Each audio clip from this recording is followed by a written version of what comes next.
Isolation day 95, Sunday the 21st of June. I hope you're well and you're looking after yourselves.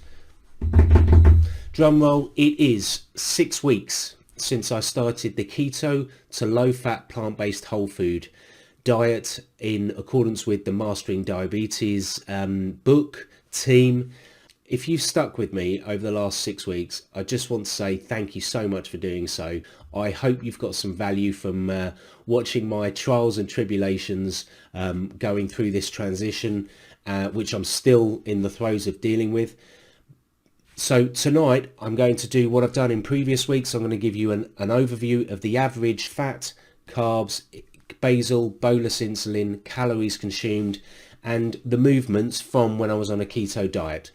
I'd then like to take a quick look at the Medtronic CareLink report just to show you the number of times I'm still going low. Okay, let's do that. This is the week's analysis from 15th to the 21st of June, and this is the average for the week.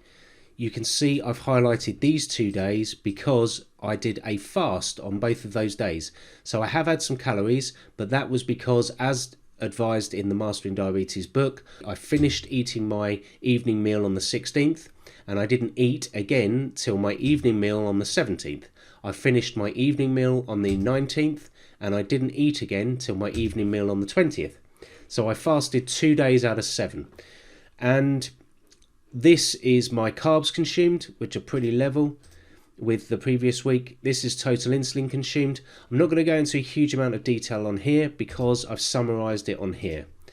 I will put a link to this in the notes below. Please feel free to take a look. You can see every single day if you want to. So I'm still at a 91% decrease in fat consumed in a week in comparison to what I was consuming on keto, which is here.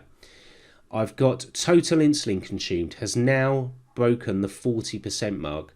So I am consuming 41% less insulin, but down here I'm eating on average 192 grams of carbs in comparison to 56. So I've got a 340% increase in carbs, and yet I'm taking 40% less insulin as a total.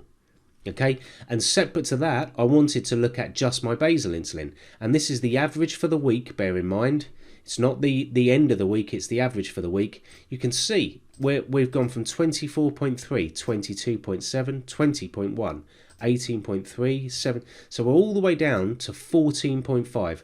We're now at 40% less basal insulin, which I showed you a couple of nights ago. We're actually about lower than 40% at the moment, but this is the average for the week. And you can see that's pretty consistent with the total insulin consumed being reduced.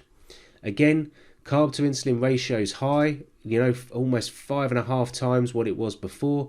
And my bolus to insulin ratio is 6 times what it was. As a standalone, these figures are astronomical. I think the takeaway from here would be my total insulin consumed is still decreasing, and my basal insulin consumed is still decreasing, even though my carbs are exactly the same. The Mastering Diabetes team described the fact that you will struggle with blood sugars, and the fact that your blood sugars will consistently continue to reduce over a period of time. That may take 3 months, that may take a year. But my concern here is I have 31 hypos in 1 week. Now, I don't think there's a lot of people out there that have 31 hypos in a week. 5 a day. Don't get me wrong. A week ago, 2 weeks ago, 3 weeks ago, I was having 8 or 9 a day. This is improving, but there's clearly more work to be done. And I think the more work to be done is both on basal and bolus insulin. So look, in reality, there are some positives there. There are also some negatives, in so much as I'm still not on top of either my basal or my bolus or my carb to insulin ratio to the nth degree. But when there's a moving target and when things are changing as they are at the moment, I guess the point is you've just got to be dedicated and you've just got to stick to it. I've said before that I'm not using the decision trees to the full capability. I think that's the case. So I'm going to make sure that I'm tracking for the next 2 days. So I won't show it to you tomorrow, but I'll show you the following day and the day after the decision tree, and I will adjust my insulin accordingly to that. and the main aim of which will be to ensure that I have less than 31 lows next week. Ideally, I'll have one day this week where my blood will not go low at all. That would be great. But also, I don't really want to go high either. So that's the kind of weighing scales that and then the conundrum that I'm under. Look after yourselves. I will catch up with you tomorrow. Thanks.